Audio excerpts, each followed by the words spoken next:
नमस्कार मंडळी, कसे आहात? माझ्या YouTube चॅनलमध्ये तुमचं स्वागत आहे. आज मी आपल्या घरचं पारंपरिक पद्धतीने लोणचं घातलेलं आहे. रस लोणच्याचा सुगंध आणि रंग एवढा सुंदर आला होता तर ते तुम्हाला दाखवल्याशिवाय मला राहिलं नाही. मी चालू करण्याआधी मी इकडे आले तर भूषण असा स्क्रीनवर काहीतरी बघत असला होता. मग मी चालू करते माझ्या रेसिपीला.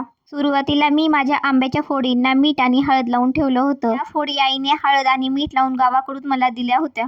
बरेच दिवस हळद आणि मीठ लावून ठेवलं होतं म्हणून त्याला थोडंसं पाणी सुटलं होतं. मग ते आपण नितळण्यासाठी एका चाळणीमध्ये काढून घ्यायचं. कारण की त्यामध्ये जमलेलं अतिरिक्त पाणी हे बाजूला निघून आपलं लोणचं जास्त काळ असं टिकून राहतं. त्यासाठी खास म्हणजे गोष्ट लागणारी म्हणजे लसूण जेवढा जास्त घालाल तेवढं लोणचं आपलं टेस्टी होतं.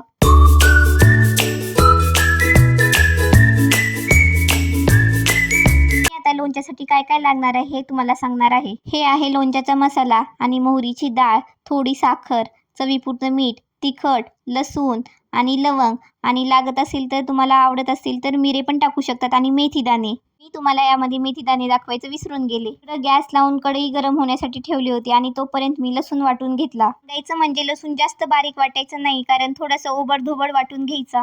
ही माझी पहिलीच वेळ होती, कारण मी पहिल्यांदाच लोणचं घातले होते, त्यामुळे मला खूप आनंद होता तुमच्यासोबत शेअर करताना. कढई गरम तापून घेतली की एक वाटी त्यामध्ये तेल घालून घ्यायचं.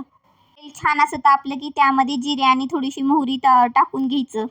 जिरे छान तडतडू द्यायचे, मगच त्यामध्ये आपण लसूण टाकायचा.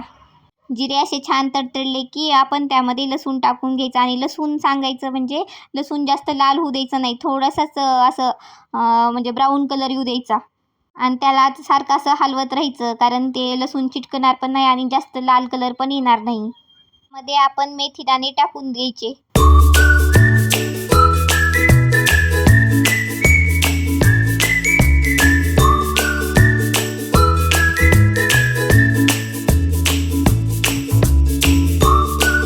कलर थोडासा लाल होऊ द्यायचा आणि त्यामध्ये मीठ टाकून घ्यायचं.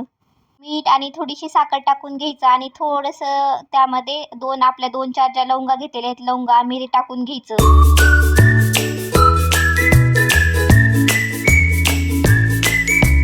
मध्ये आता लाल तिखट टाकून घ्यायचं. तर मी एवढ्या ह्याला 5-6 चमचे लाल तिखट घेतलं होतं, कारण मला तिखट लोणचं फार आवडतं. मला कसं पाहिजे त्यानुसार तुम्ही तिखट घालू शकतात. आता हे तेल थंड होण्यासाठी बाजूला ठेवून द्यायचं. आपण ज्या फोडी पाणी नितळण्यासाठी ठेवल्या होत्या त्या आता घ्यायच्या एका पातेल्यामध्ये आणि त्याला मोहरीची डाळ टाकून घ्यायचं. जो लोणच्याचा मसाला होता ना त्याला छान असं लावून मिक्स करायचं हातानेच.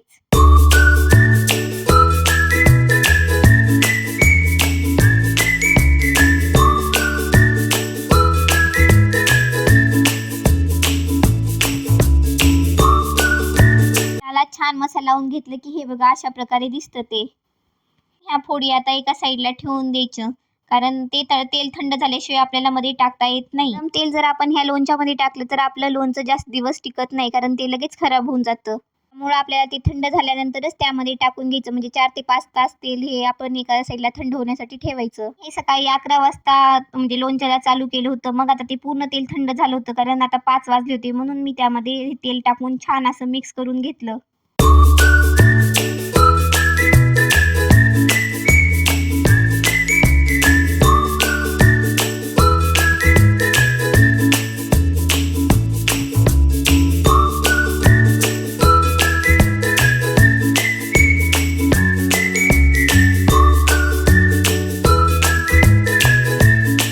बघू शकता की लोणच्याला खूप छान कलर आलेला आहे आणि सुगंध पण खूप छान येत होता. ते आपण आता पातेल्यात न ठेवता एक स्वच्छ काचेची भरणी घ्यायचं, म्हणजे तुमच्याकडे जे असेल ते त्यामध्ये भरून लगेच लोणचं ठेवून द्यायचं.